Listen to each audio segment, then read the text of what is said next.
adventuroushabits.com here, Marshall Moose, coming at you from Zion National Park.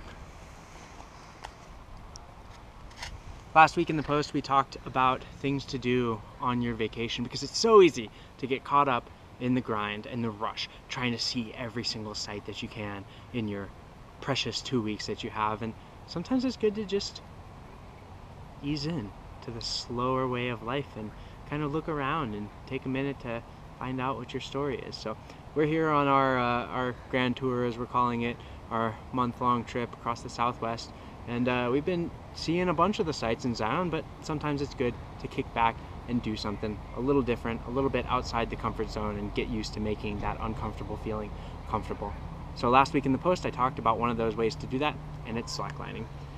I will give you a brief introduction to slacklining today. Well, not really to slacklining, but how to set up a slackline. So for you climbers out there, you guys already know how to do this. You might even own a Gibbon slackline, one of those professional ratcheting systems. Those things are totally good to go, and if you're slacklining across a canyon, then you're definitely going to want to use one of those. This is just a system. If you've never done it before, you want to try something new, then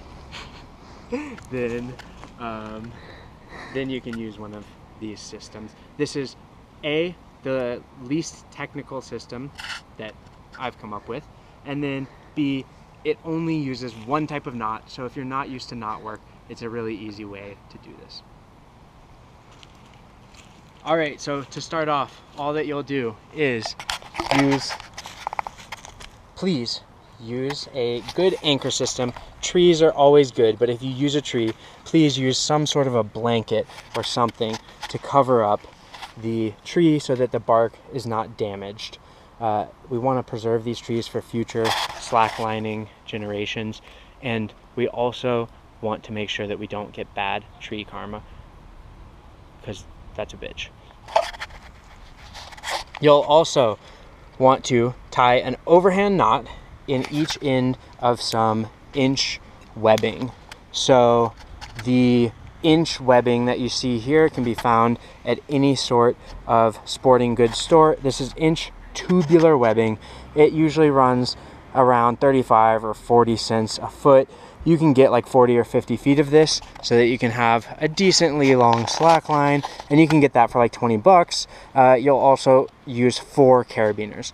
All you'll want to do is tie an overhand knot in 2 ends of your anchor webbing, and you can run one end through the other in a girth hitch, which just means you're wrapping it around the tree, and this is a really easy way to do it. There's lots of ways to do it. This is very non-technical.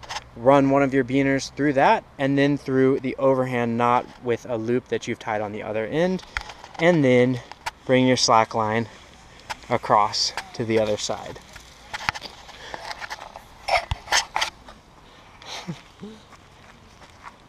You can see I've already got the other side set up. I got my overhand loop tied on this with a carabiner on this also, and I have my padding on the tree. Again, we don't want bad tree karma. I'm gonna wrap this around just because I think it'll make better. You don't have to do that. And then the next thing I'm gonna do is keeping my slack line all in the same plane, nice and straight. I'm gonna just simply clip one side into the carabiner, and now, as you can see, I can tighten this down if I want to.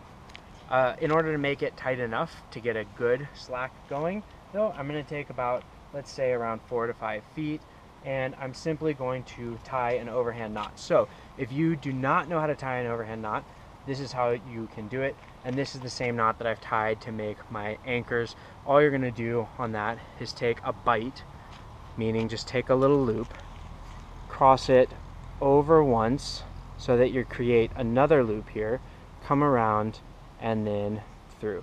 This is literally the knot that you learn first when you're a young boy. I think the first knot you learn, aside from tying your shoes, which I actually never learned how to do. I still prefer to not wear shoes, or perhaps wear sandals.